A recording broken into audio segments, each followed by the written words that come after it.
সম্মানিত জামাতে আমির, আসসালামু আলাইকুম রহমতুল্লাহি বারাকাতু। প্রথমে জানাই ধন্যবাদ জেন জিদের পক্ষ থেকে আজকে একটি প্রোগ্রাম অনুষ্ঠান করার জন্য, যেখানে আপনি নির্বাচিত হলে দেশের উন্নয়নে কি কি পদক্ষেপ নেবেন সেটি সম্পর্কে প্রশ্ন এবং মতামত প্রদান করার সুযোগ করে দেওয়ার জন্য।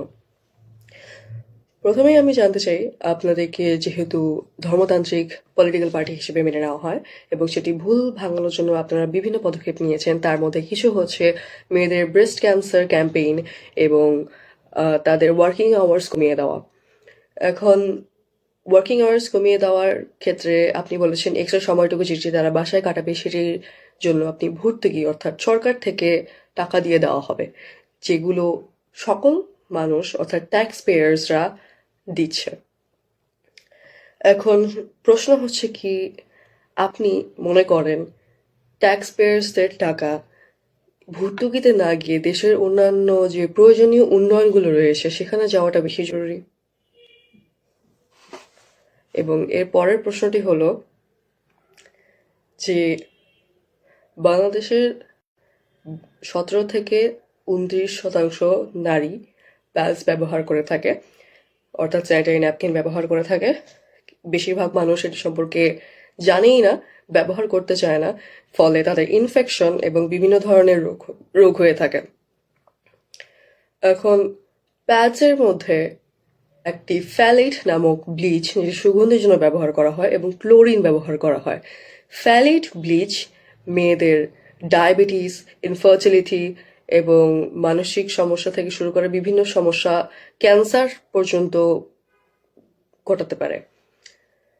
এখন আমরা ডে টু ডে লাইফে যে কোনো প্রোডাক্টই ইউজ করি না কেন, এমনকি পানির বোতলের পিছনের মধ্যেও কত পরিমাণ ক্যালোরি রয়েছে, কোত্থেকে এটি বানানো হয়েছে, কিভাবে বানানো হয়েছে, সবকিছু সম্পর্কে ম্যানুয়াল ইনস্ট্রাকশনস এবং স্পেসিফাই এক্সপ্লেনেশন দেওয়া থাকে যে এটা এটা ইনগ্রেডিয়েন্ট আছে, কিন্তু প্যাডসের পিছনে কখনো কোনো কিছুই লেখা থাকে না। So most of us does not know যে ফ্যালেটস নামক জিনিস প্যাডের মধ্যে আছে এবং এটি আমাদেরকে প্রবলেমস কজ করতেছে। তো যারা স্যানিটারি ন্যাপকিন ইউজ করছে তাদের এই ব্লিচের কারণেও প্রবলেম হচ্ছে, আবার আনহাইজিনিক কাপড় ইউজ করাতেও প্রবলেম হচ্ছে। বাংলাদেশি ব্র্যান্ডসদের মধ্যে শুধুমাত্র সেনোরা এবং পিঙ্কি নামের দুটি ব্র্যান্ড রয়েছে, যাদের মধ্যে ফ্যালেট ফ্রি এবং ক্লোরিন ফ্রি প্যাডস কিনতে পাওয়ার অপশনস রয়েছে, যেখানে এগুলো ব্যবহার করা ইলিগাল হওয়ার কথা। তো আমার প্রশ্ন হচ্ছে, আপনি এইটি সম্পর্কে কি পদক্ষেপ নেবেন?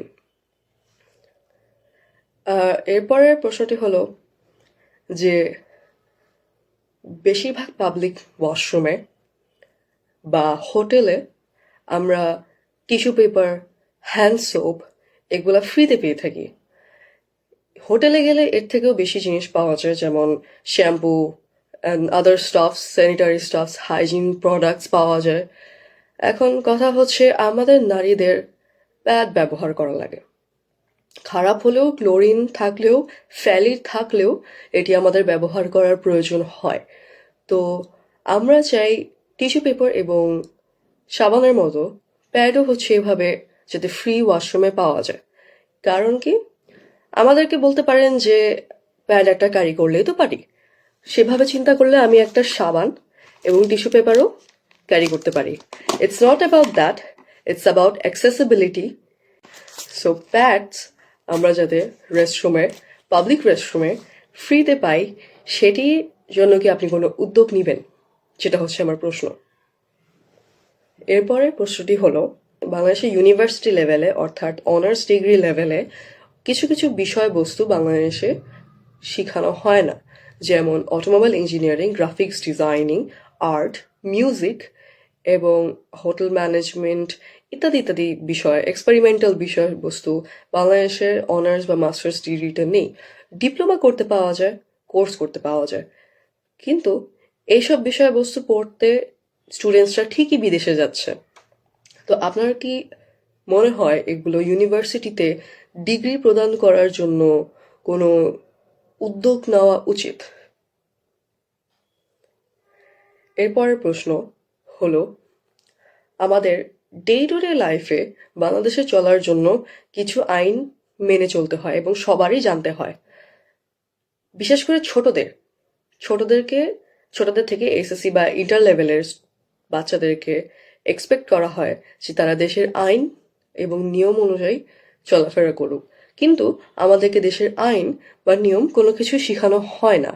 তো আপনার কি মনে হয় যে দেশের কিছু 8 থেকে 10টা বেসিক ক্যাটাগরির আইন রয়েছে, ওগুলা সম্পর্কে বাচ্চাদেরকে শিক্ষা প্রদান করা, তাদেরকে শিখানো যে তাদের রাইটস কি, তাদের ফ্যামিলির রাইটস কি, তার রাস্তায় চলার জন্য কি কি নিয়ম মেনে চলতে হয়, এগুলো কি তাদেরকে শিখানো উচিত? এবং যদি মনে হয় উচিত, তাহলে আপনি এগুলোর জন্য কি কি উদ্যোগ নেবেন সেগুলো আমি জানতে চাই। এরপরের প্রশ্নটি আমাদের দেশের একটি বড় সমস্যা নিয়ে, সেটি হচ্ছে এয়ার পলিউশন।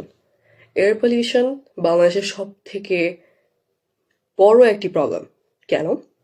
বাংলাদেশ বিশ্বের 8th মোস্ট পপুলেটেড কান্ট্রি, যার কারণে এখানে এয়ার কোয়ালিটি ইন্ডেক্স অর্থাৎ AQI বেশি হওয়াটা খুবই স্বাভাবিক।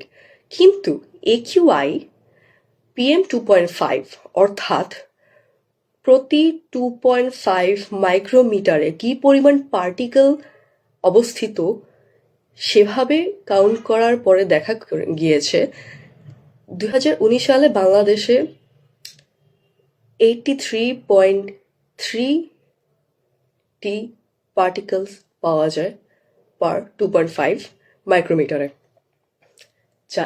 যেখানে 50-র উপরে গেলেই সেটিকে বায়ু দূষণ হিসেবে গণ্য করা হয়।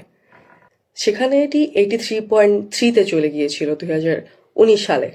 এমনকি 2024 সালেও গণনা করার পরে দেখা গিয়েছে AQI এখনো 78, অর্থাৎ বিশ্বে বায়ু দূষণের দিক দিয়ে 2024 সালের গণনায় দেখা গিয়েছে এটি দ্বিতীয় স্থানে অবস্থিত করছে। তো আমার প্রশ্ন হচ্ছে, আপনি বায়ু দূষণ রোধে এবং বায়ু প্রতিরক্ষায় কি কি পদক্ষেপ গ্রহণ করবেন? কেননা এমনকি কিছু কিছু মানুষ যারা প্লেনের উপর দিয়ে যাচ্ছে, তারা ভিডিও করে দেখিয়েছে যে বাংলাদেশের উপরে একটি মেঘের লেয়ারের মতো দেখা যায়, যে লেয়ারটি আসলে মেঘ নয়, শুধুমাত্র এসব পার্টিকেলস। সো এটি খুবই গুরুত্বপূর্ণ একটি পদক্ষেপ হবে বাংলাদেশের জন্য। বাংলাদেশের বেশিরভাগ ডিসপেন্সারিতে টাকা দিলেই, 60 থেকে 100 টাকার মধ্যে দিলেই নেবুলাইজ করা যায়, যেখানে বাইরের দেশে নেবুলাইজার কিনা পর্যন্ত লিগাল নয় if you don't have a prescription from a doctor. এমন বাজে অবস্থা হয়ে গিয়েছে। সো প্লিজ কাইন্ডলি এটার উত্তরটা আমাকে দিবেন। এরপরের প্রশ্নটি হলো পানি দূষণ সম্পর্কে। বাংলাদেশে 2টি অ্যাক্ট এবং একটি বিধান অনুযায়ী নদীতে ফ্যাক্টরি ওয়েস্ট ফালানো ইলিগাল, কিন্তু তা হওয়া সত্ত্বেও বেশিরভাগ ফ্যাক্টরিজ থেকে ফ্যাক্টরি ওয়েস্ট নদীতে ফালানো হয়। এখন বাংলাদেশ তাদের গার্মেন্টস সেক্টরের জন্য খুবই নামকরা পুরো বিশ্বে, কিন্তু এই গার্মেন্টস সেক্টরের ফ্যাক্টরিজগুলোই নদীতে তাদের ওয়াটার ওয়েস্ট, যেখানে রং, অ্যামোনিয়া, ফেনল, PFAS এর মতো কেমিক্যালস এবং মাইক্রোপ্লাস্টিক বিদ্যমান, সেগুলো নদীতে ফালাচ্ছে, যার কারণে শীতলক্ষ্যা, বুড়িগঙ্গা, তুরাগ এই নদীগুলোকে বায়োলজিক্যালি ডেড ডিক্লেয়ার করা যায়।